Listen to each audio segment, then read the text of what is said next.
My name is Alara, and I'm 26 years old now. To the world, I am a vocalist, a woman whose name is often spoken in the same breath as the legendary composer, Julian Thorne. They call our story a fairy tale, a modern myth of the tortured genius and his unlikely muse. But the story of how I went from singing for scraps on freezing cobblestones to standing in the spotlight of the world's most prestigious concert halls is not a fairy tale. It was a story born from a ghost, an obsession, and the terrifying, beautiful struggle to sing in my own voice. I never expected that the moment I finally claimed my own song on a stage, meant for another, in front of thousands of people, would be the only thing that could save both of us. It was an act of rebellion that became my salvation. Before I dive into the story of the man who tried to shape me into a memory and the ghost I had to defeat to find myself, I want to connect with all of you listening right now. Let me know where you're watching from in the comments below.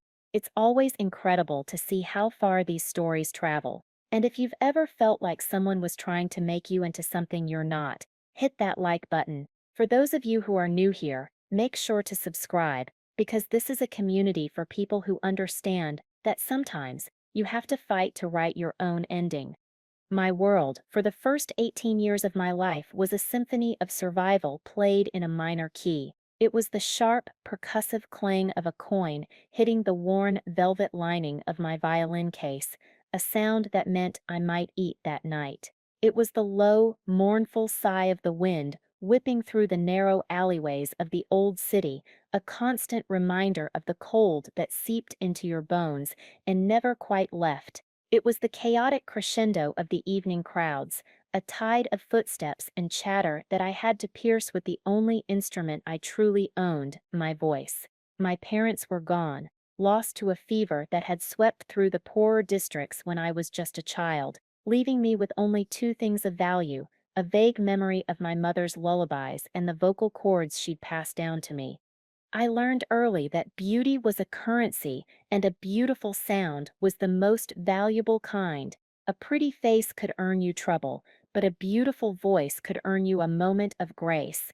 It could stop a hurried businessman in his tracks, make a weary mother smile, or coax a few extra coins from a tourist's pocket. My voice was my shield and my trade. I sang the old songs, the ones filled with forgotten loves and ancient sorrows, because they felt true. They tasted of the same hardship I knew, the same thread of lonely resilience. I would find a spot in a cobbled square, usually near a fountain, whose gentle splashing could serve as my only accompaniment, and I would sing. I'd close my eyes and pour every bit of my hunger, my fear, and my stubborn, flickering hope into the notes. Some days it was enough for a loaf of stale bread and a wedge of cheese. On bad days, it was just enough to feel the ache of my own emptiness. There was a particular kind of invisibility that came with being a street performer. You became part of the city's soundscape, like the tolling of a church bell or the rattle of a passing tram. People heard you, but they didn't often see you. They felt the emotion in the song, perhaps dropped a coin out of a fleeting sense of pity or appreciation, and moved on, their own lives reclaiming their attention instantly. I was a ghost in plain sight, a vessel for melody. I remember one afternoon with perfect, chilling clarity. The autumn was turning cruel, its breath carrying a damp chill that promised a harsh winter. My fingers were numb, and my stomach was a tight, angry knot. I hadn't earned enough for a bed in the cheapest hostel, which meant a night spent huddled in a doorway, praying for morning. My voice was getting hoarse, the notes strained.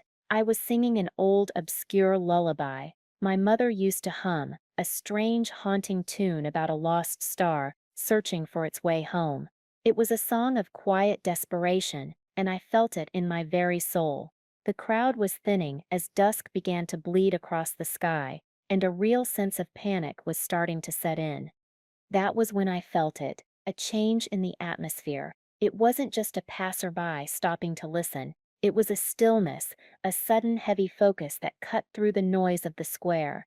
I opened my eyes, my voice faltering for a second. A man was standing there, about 20 feet away, half hidden in the long shadows cast by the old municipal building. He wasn't dressed like the other city dwellers. His coat was long and black, made of a fine wool that seemed to absorb the fading light, and though he was gaunt, with sharp cheekbones and dark, hollowed eyes, he carried himself with an aura of immense, coiled power. He looked like a fallen king or a cursed poet from one of the sad songs I sang. He was utterly still, his gaze fixed on me with an intensity that felt less like appreciation and more like an accusation. It was unnerving. I felt seen, truly seen, for the first time in years, and it was terrifying. I finished the song, my last note hanging in the cold air like a fragile puff of steam. The few remaining people drifted away, leaving just the two of us in the vast, empty square. He didn't move. He just stared, and I saw a universe of pain in his eyes. He looked like a man who had been wandering in a desert for a lifetime and had just stumbled upon an oasis. But he wasn't sure if it was real. I began to pack my few belongings, my heart hammering against my ribs. My street instincts screamed at me. Men who stared like that were usually dangerous. He finally moved, his steps slow and deliberate, the sound of his expensive leather shoes echoing on the stones. He stopped in front of me, so close I could see the silver threads at his temples and the fine lines of exhaustion etched around his eyes. He was older than I first thought, maybe in his late 30s, but he carried the weight of a much older soul. "That song," he said, his voice a low, resonant baritone, like the vibration of a cello string. It was gravelly from disuse, yet possessed an undeniable authority. "Where did you learn that song?" I clutched the strap of my case. "My mother," I whispered, my own voice sounding small and thin. His eyes, a startlingly pale gray, seemed to look right through me. A flicker of something, disbelief, hope, madness, crossed his face. "Your voice, it is impossible." He spoke the words as if to himself, as if I weren't even there. He reached out, not to touch me, but as if to touch the air around me, his hand trembling slightly before he pulled it back. I had no idea who he was, but the city knew. He was Julian Thorne, the greatest composer of his generation, a prodigy who had created symphonies that made the world weep. And for the past year, he had been a ghost, a recluse who had vanished from public life after the tragic death of his fiancée and musical muse, the brilliant soprano Lyra.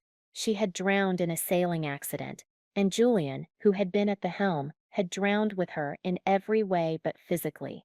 The music world had been holding its breath, waiting for him to return, but all that came from his grand, isolated mansion on the hill was silence.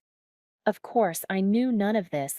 I just knew that the strange, tormented man standing before me was offering me a choice. "I have a proposition for you," he said, his voice gaining strength. "I will give you a home, food, warmth, clothing you will want for nothing.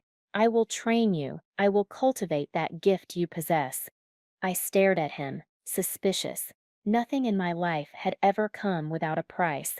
"Why?" I asked, the words sharp. "What do you want?" His gaze was unwavering, and what he said next made no sense to me then.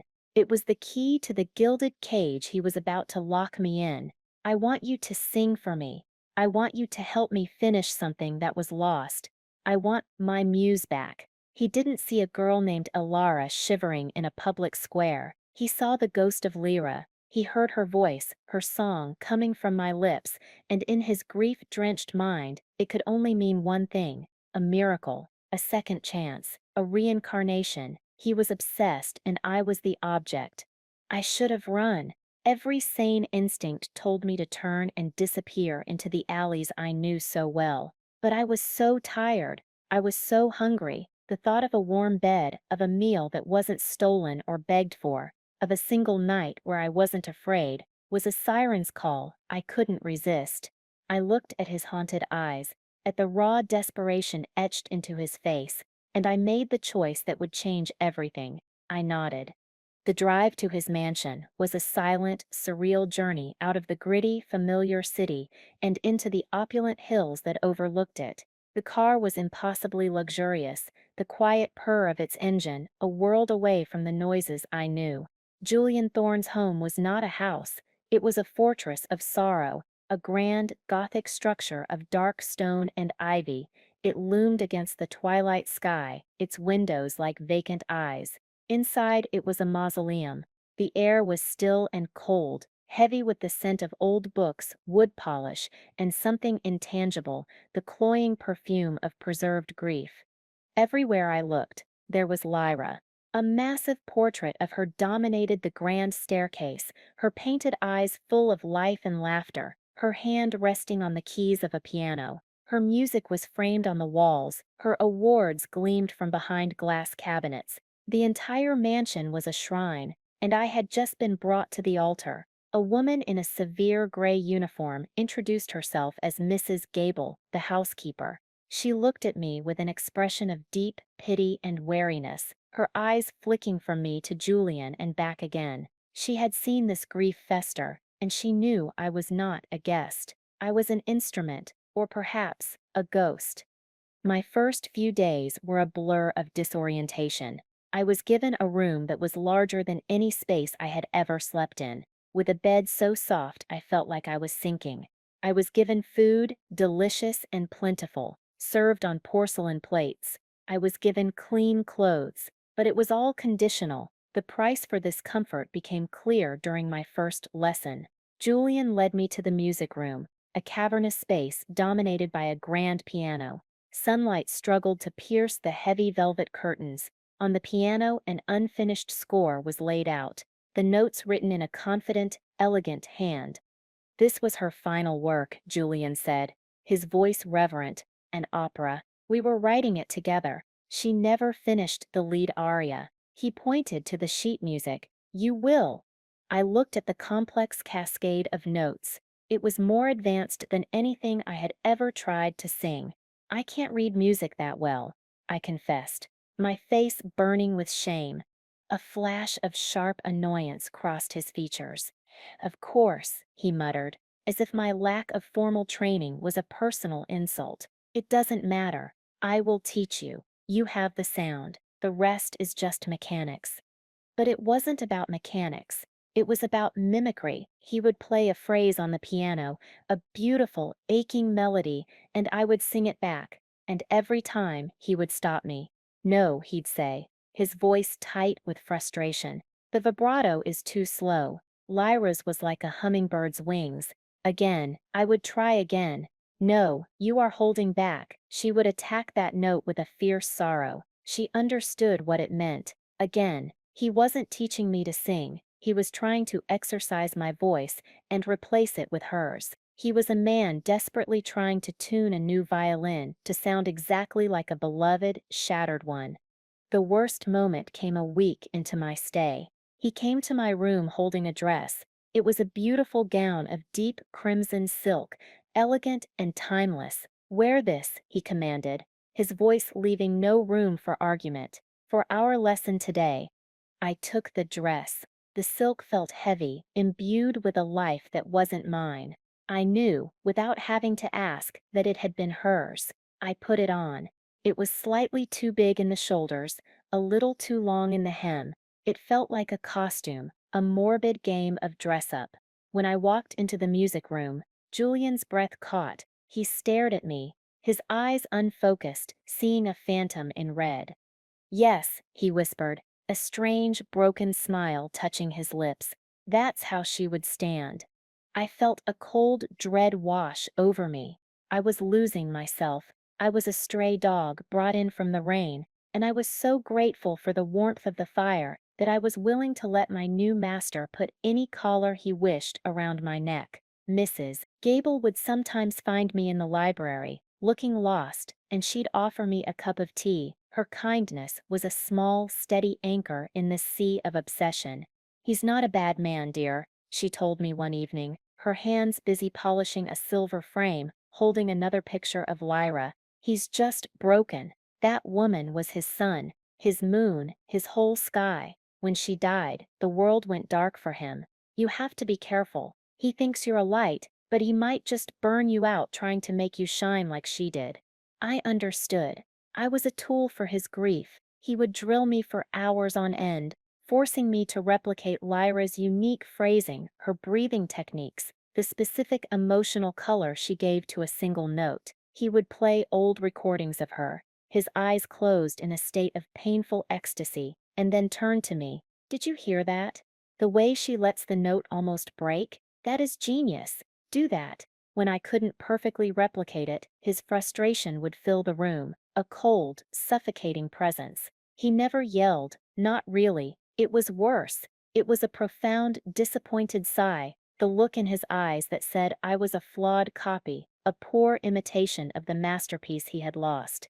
And yet, I stayed, because even in his obsession, there was a flicker of something I craved: attention, purpose. He was the first person in a decade who had looked at me and seen potential, even if he was seeing it through the distorted lens of his own past. I was learning too. My raw, untutored voice was gaining strength, precision, and control. I was absorbing music theory, harmony, and composition by sheer proximity to his genius. I would listen to him play the piano late at night. When he thought I was asleep, he wouldn't play Lyra's music then. He would play dark, dissonant chords, music full of rage and confusion. It was his own voice, the one he kept hidden, and it was the only time I felt I was hearing the real Julian Thorne. I was living in a ghost shadow, wearing her clothes, singing her songs, but a small, stubborn part of me was listening, learning, and waiting. The weeks bled into months, a strange, timeless rhythm of intensive lessons, lonely meals, and silent evenings in the cavernous mansion. I was becoming a technically proficient singer, my voice a polished instrument capable of incredible feats. I could mimic Lyra's trills, her powerful crescendos, her delicate pianissimos. Julian's approval, when it came, was a rare and potent drug, a simple nod, a quiet better from him would sustain me for days. But my own musical instincts, the very things that had allowed me to survive on the streets, were being systematically erased. My voice was no longer my own. It was a finely crafted echo. The breaking point arrived on a rainy Tuesday afternoon. The relentless drumming of water against the tall arched windows of the music room mirrored the tense, repetitive nature of our lesson. Julian was trying to teach me the central aria from Lyra's unfinished opera. It was a piece called The Shattered Dove, a song of absolute soul-crushing despair, sung by a woman who has lost everything. The melody was breathtakingly beautiful, but relentlessly bleak. It offered no hope, no resolution, just a descent into darkness, and I couldn't connect with it. My entire life had been a struggle, but it had also been a fight for something. For the next meal, for warmth, for survival. My sorrow always had a sharp edge of defiance. This music was pure surrender, and it felt alien to me. No, no, no, Julian said, his fingers slamming down on the piano keys, creating a jarring, ugly chord. He stood up and began to pace, his hands clenched into fists. You are singing the notes, Alara, but you are not singing the feeling. This is the sound of a soul breaking. I need to hear it break. Lyra understood. She could channel that pure, untainted pain. I took a deep breath, the scent of rain and old paper filling my lungs. I am trying. Trying is not enough, he snapped, whirling to face me. You must become the music. You must let it consume you. Forget yourself. Forget everything but the loss. We started again. He played the introduction, a haunting series of chords that descended like a stone into a deep well. I opened my mouth to sing, and as the first note came out, something inside me rebelled. It was a small thing, an almost imperceptible change. On a line that was meant to fall into a pit of melodic despair, I instinctively lifted the note, just a semitone, for just a beat. It wasn't a happy sound, but it was a sound of resilience. It was the sound of a spirit that was bent, but not yet broken. It was my voice, my story, trying to claw its way out. The effect on Julian was instantaneous and terrifying. He shot up from the piano bench as if he'd been electrocuted. His face, usually a mask of controlled sorrow, was contorted with a raw, visceral fury. "What was that?" he demanded, his voice dangerously low. I, it just felt right," I stammered, my courage already beginning to fail. "Felt right," he repeated, his voice rising to a roar.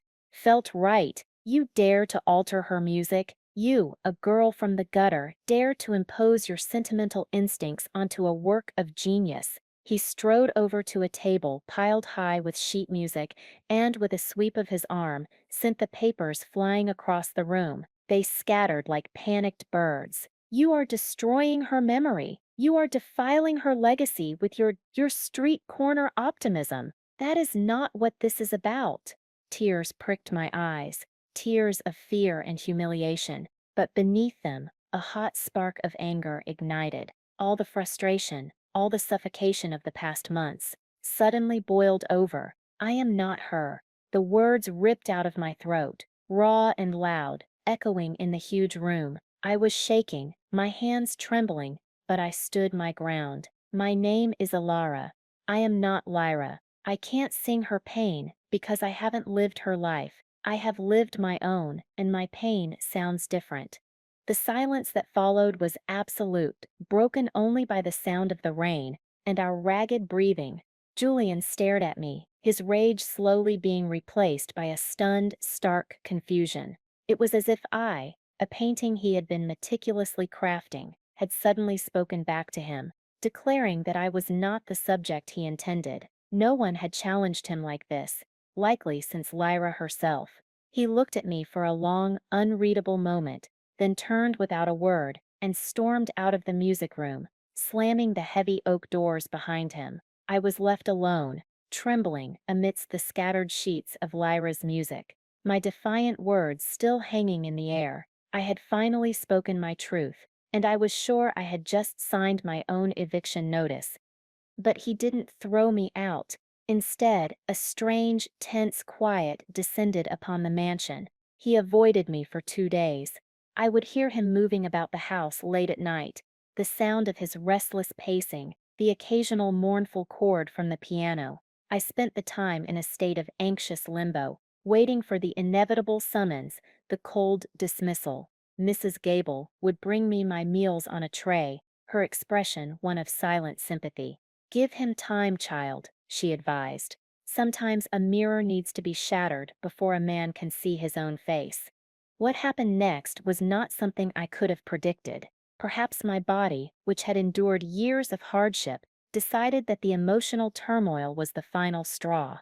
I woke up on the third day feeling a profound chill, a deep ache in my bones. By afternoon, I was shivering uncontrollably, a raging fever, turning the world into a swimming, distorted nightmare.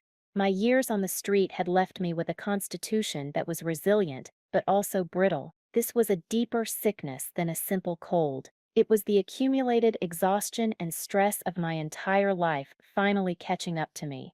I managed to stumble out of my room, trying to make my way to the kitchen for water, but the hallway tilted violently and the world went black. I came to in increments, drifting in a hazy fog of feverish dreams. I was in my bed. A cool, damp cloth was being pressed to my forehead. I heard murmuring voices. At one point, I thought I was a child again. My mother singing her lullaby about the lost star. I cried out for her, my voice a broken croak. A hand, surprisingly gentle, took mine. It was large and warm, its grip firm and reassuring. Through a slit in my heavy eyelids, I saw a blurred figure sitting in the chair beside my bed. It was Julian. He was there every time I surfaced from the fever. His face was drawn with worry, the tyrannical composer completely gone, replaced by a man consumed with a quiet, desperate concern. He spoon-fed me broth. He changed the cool cloths on my forehead. He spoke in low, soothing tones, not to me, but to the doctor he had summoned. A hushed back and forth about my temperature, about hydration. He had been forced out of the abstract world of music and memory and into the raw, physical reality of a sick, vulnerable young woman. In my delirium, I was not a vessel for a ghost. I was just a Lara, a girl with a fever, who was calling out for her mother. I was sick for nearly a week. As the fever finally broke and my mind cleared, I became aware of the subtle shift in our dynamic. Julian was still watchful, but his gaze was different. The obsessive intensity was gone, replaced by something softer, more hesitant. He no longer looked through me to see a ghost. He seemed to be seeing me for the first time. The dark circles under my eyes, the scar above my eyebrow from a childhood fall, the way I clutched the blanket like a shield. He was seeing the girl, not the voice. One afternoon, as I was finally strong enough to sit up and drink some tea, he sat in the chair by the window, watching the rain that still hadn't ceased. When Lyra got sick, he said suddenly, his voice quiet and reflective, she was imperious. She demanded things. She hated the weakness of it. She fought it with anger. He turned to look at me. You don't. You just endure. You retreat into yourself. It's a different kind of strength. It was the first time he had ever acknowledged a difference between us that wasn't a criticism. It was a simple observation, but it felt monumental. As I recovered my strength, I found myself exploring the parts of the mansion I had never dared to venture into before. My newfound confidence, born from that one act of defiance in the music room, made me bolder. I discovered Julian's private study. It was a chaotic, beautiful room, filled floor to ceiling with books on every imaginable subject. And on his desk, I found his journals. I knew I shouldn't, but an irresistible force pulled me toward them. I opened one. His handwriting was a sharp, jagged script, the words practically leaping off the page. He wrote of Lyra, of their tempestuous, brilliant love affair. He wrote of their music, the way their minds and souls seemed to connect over a piano. But as I read on, I discovered the source of his torment. He wrote about the day she died. It had been his idea to go sailing, despite the storm warnings. He was arrogant, convinced of his skill. She had been nervous, but he had laughed it off. He wrote in excruciating detail about the storm hitting, the boom snapping, the horrifying moment she was swept overboard. He wrote of his crushing, all-consuming guilt. I did not just lose her, one entry read. I sent her to her death.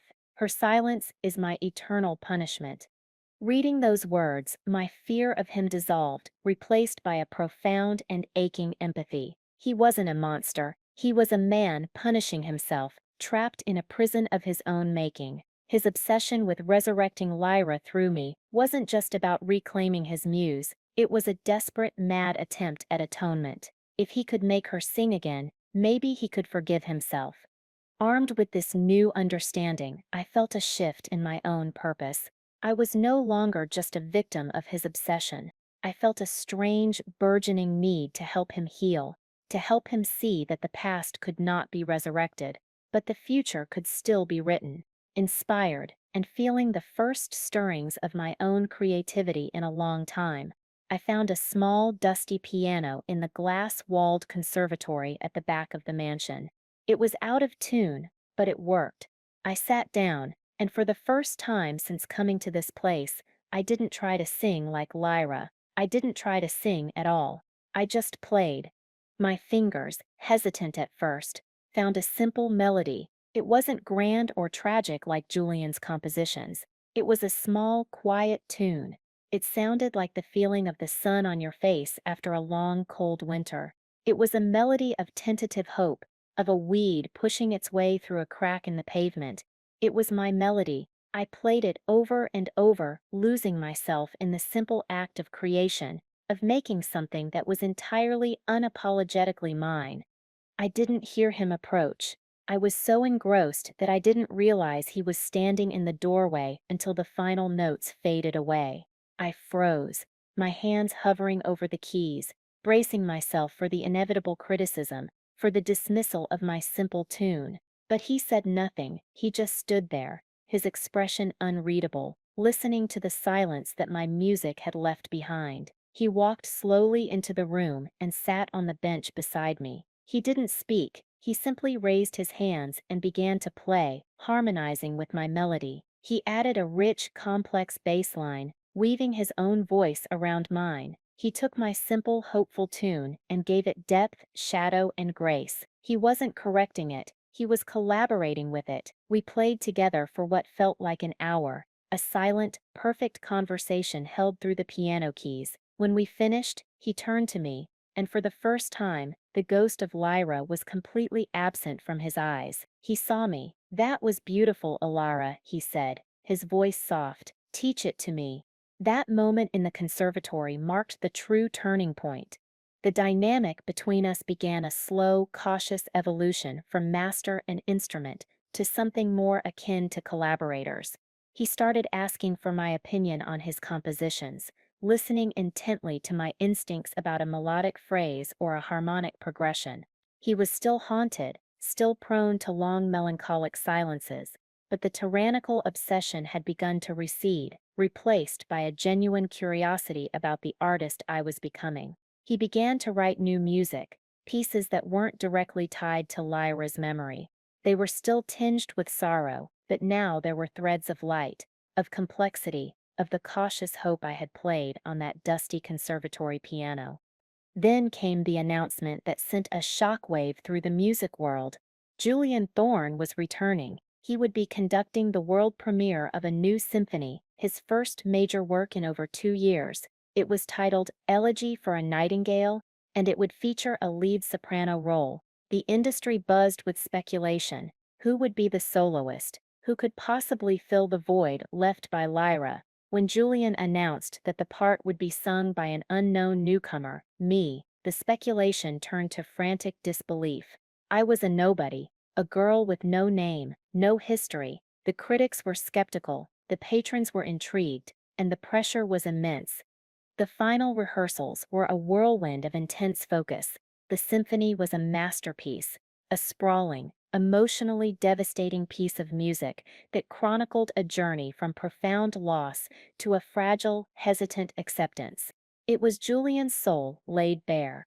The lead soprano part, the voice of the nightingale, was the emotional core of the entire work. It was technically demanding, vocally punishing, and emotionally raw. It was written for Lyra's memory, but it was shaped by my voice. It was a hybrid, a bridge between his past and his present. In our private sessions, Julian was a different man. He was no longer the drill sergeant demanding mimicry. He was a conductor, a guide. "Feel this, Alara," he would say, his hands gesturing with the music. "This passage isn't just sadness. It's the memory of joy, which makes the sadness sharper. Find that contrast." He was teaching me to be an artist, not an echo. The night of the premiere arrived like a tidal wave. The concert hall was a glittering sea of old money, influential critics, and eager fans. Backstage, the air was electric with tension. I stood in the wings. The crimson dress I wore a deliberate choice, not one of Lyra's, but one Julian had made for me, in a shade that was mine alone. It was a silent acknowledgement of my own identity. Julian found me there, his face pale and taut in the dim light. He looked at my dress, at my face, and I saw a universe of conflict in his eyes. He was putting his legacy, his grief, and his tentative hope all on my shoulders. "Thank you, Alara," he said, his voice barely a whisper, "for giving the nightingale a voice." He squeezed my hand, his grip tight. "Just sing from your heart." It was the same phrase he'd used before, but now the question was explicit in his eyes. Whose heart? His, Lyra's, or mine? He walked onto the stage to thunderous applause, and I was left alone, my own heart hammering against my ribs. This was it, the culmination of everything, the moment I would either become his perfect, polished ghost or claim the stage for myself. The house lights dimmed. A hush fell over the massive auditorium. Julian raised his baton, and the first mournful notes of the symphony filled the air. The music was devastatingly beautiful, a torrent of grief and longing that washed over the audience. My cue came. I walked onto the stage, a single spotlight finding me, and I opened my mouth to sing. For the first two movements, I was flawless. I was the perfect instrument, the voice he had painstakingly cultivated. I sang of loss and memory, my voice soaring through the intricate melodies he had written. every note imbued with the profound sorrow of his elegy. I could feel the audience captivated, leaning into the shared grief of the music. From the corner of my eye, I could see Julian on the conductor's podium, his body moving with the music, his eyes closed, lost in the memory he had so perfectly recreated. I had given him what he wanted. I had brought the ghost of his nightingale back to life, and it was exquisite. I saw a flicker of triumph, of painful satisfaction on his face. He had done it. He had resurrected her. But then came the final movement, the symphony's emotional climax. It was an aria that was meant to be a final, heartbreaking farewell, a release into the quiet darkness of memory. The orchestra swelled, the strings creating a bed of sound for my final solo. I sang the first few bars, as written, my voice dripping with the beautiful, lyrical despair he had composed. And then I came to the crescendo, the moment the nightingale was to fade into eternal silence. And I made a choice. I closed my eyes, shutting out the audience, the orchestra, the weight of expectation. I thought of the cold cobblestones, of the gnawing hunger, of the profound loneliness. But then I thought of the defiance that kept me alive, the spark of anger in the music room, the simple, hopeful melody I had discovered in the conservatory. I took a deep breath, and I broke from the score. Instead of the descending, fading phrase Julian had written, I held the high note, letting it swell with a power I didn't know I possessed. And then, I let it change. I began to weave my own melody into the fabric of his symphony. The little tune from the conservatory, the song of a weed pushing through concrete, blossomed in the middle of his grand, tragic elegy. The orchestra, stunned, faltered for a heartbeat. The conductor's eyes shot to Julian, wide with panic. But I kept singing, my voice now filled not with Lyra's elegant sorrow, but with my own story, a story of survival, of resilience, of a quiet, stubborn hope. It was a declaration, I am not a memory, I am alive. The conductor, a seasoned maestro who recognized the raw, undeniable truth of the moment, made a split-second decision. He cued the strings, who found my new key, and the brass followed. The orchestra swelled around me, supporting my impromptu composition, transforming Julian Thorne's elegy for a nightingale into something new, something unexpected. It was no longer just an elegy for the dead. It became an anthem for the living. The music soared, a breathtaking fusion of his grief and my hope, his past and my present. The final note hung in the air, a shimmering chord of sorrow and triumph, before fading into an absolute, profound silence. No one moved, no one breathed. The entire hall was suspended in the echo of that moment. Then, a single person stood up and began to clap. Then another, and another, until the entire auditorium erupted. It wasn't just applause. It was a roar, a wave of sound and emotion that washed over me, so powerful it almost brought me to my knees. I saw people on their feet, tears streaming down their faces, strangers embracing. I had sung my truth, and it had resonated in the hearts of thousands. My eyes, blurry with my own tears, searched for Julian. He was no longer on the podium. He was standing in the wings, his body rigid, his face as pale as marble. He stared at me, and in his eyes, I saw it all. The shock of a creator seeing his creation take on its own life. The painful tearing away of his obsession. The terrifying, liberating dawn of understanding. He wasn't angry. He wasn't triumphant. He was broken open. As the applause continued to roar around us, a single tear traced a path down his cheek. He wasn't seeing a ghost anymore. He was seeing me, Alara, for the very first time. The thunderous applause seemed to last an eternity. I took my bows, my body moving on autopilot, my mind still reeling from the enormity of what I had done. The after-party was a suffocating blur of smiling faces, outstretched hands, and effusive praise. Critics with champagne flutes called me a revelation. Patrons gushed about the daring artistic choice in the final movement. They all credited Julian, of course. Thorne's genius is in his ability to surprise, one man declared. They had no idea that the surprise had been as much a shock to him as it had been to them. Julian moved through the crowd like a ghost, a polite, vacant smile on his face, accepting the congratulations while his eyes remained distant and clouded. We were in the same room, but we were miles apart, separated by the musical earthquake I had caused. We didn't speak a single word to each other. The silence between us was a living thing, a heavy, charged presence that made my skin prickle.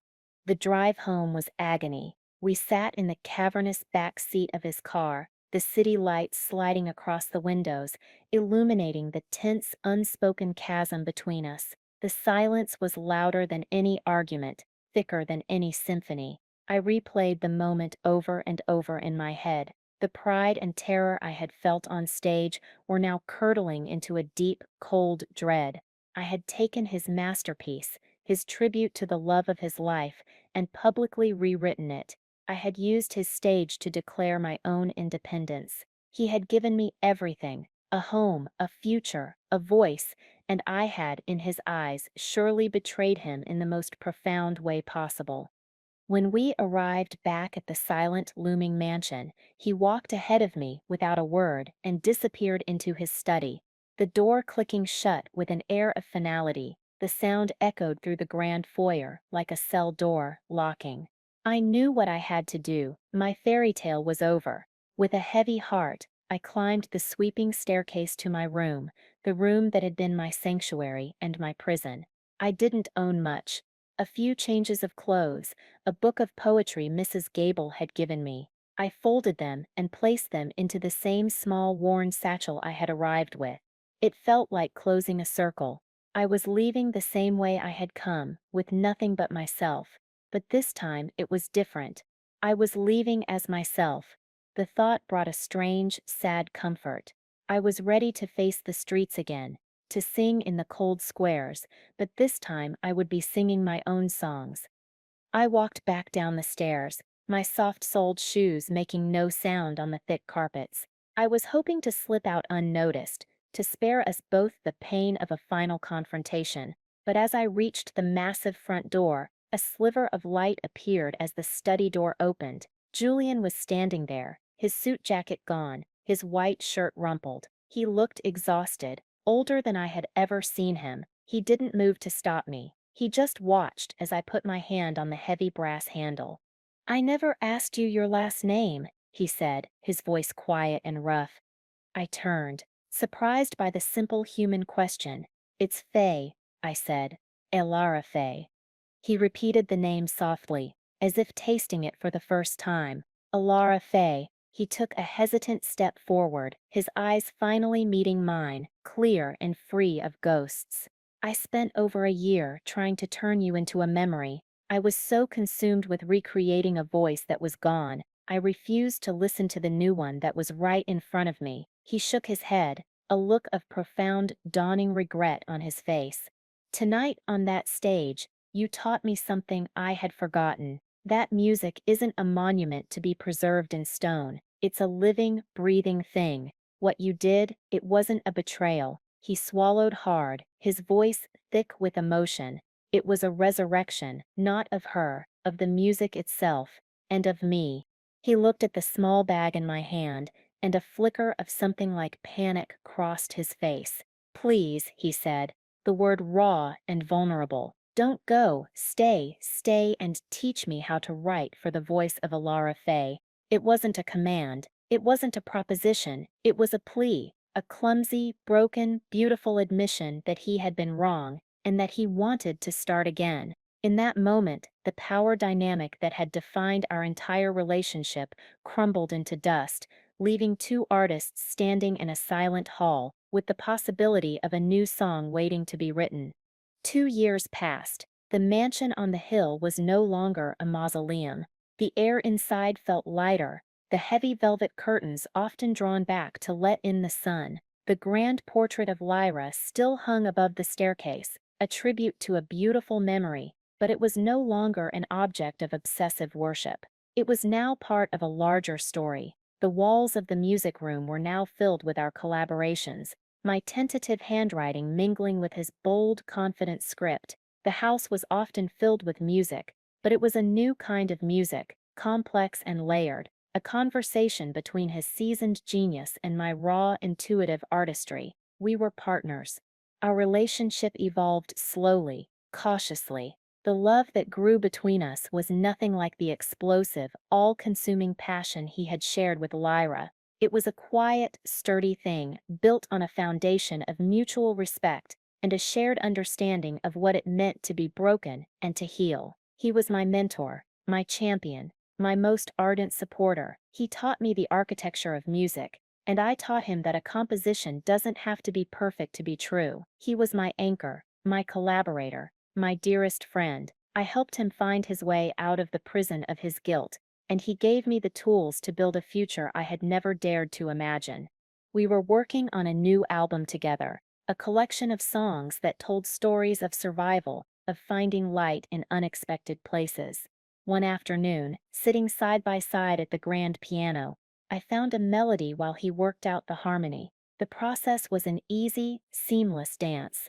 "No, let that note hang a little longer," he'd suggest. "It creates more tension." I'd try it, and he'd be right, but this phrase, I would counter, playing a sequence of chords. "It needs to be simpler here, more honest." He would listen, truly listen, and then nod, his fingers adjusting to my vision.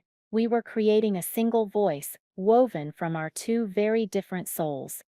He didn't save me from the streets. Not really. Julian gave me a stage and a sanctuary, but I had to be the one to save myself, to find my own voice and have the courage to use it. The real love story wasn't about a tormented genius falling for an orphan girl. It was about a man learning to let go of a ghost, and a girl learning how to become a person. It was about the realization that the most beautiful music isn't an echo of the past, but a brave and honest song sung in the present. The lesson I carry with me, the one I want to share with all of you, is that your voice is your own. It is shaped by your unique pain, your personal joys, your quiet resilience. Don't ever let anyone try to rewrite your song, to match a melody they'd rather hear. Your story, in your own voice, is the most powerful music you will ever make. Thank you for joining me on this journey today. I'm always so moved by the community we've built here, and I'd love to hear from you. Have you ever been in a situation where you had to fight to be yourself? Share your story in the comments below. Your experience could be the one that gives someone else strength, and if my story resonated with you, don't forget to like this video and subscribe for more stories about finding our way. Remember, sometimes the most important performance is the one where you finally allow your true self to take center stage. Thank you for listening.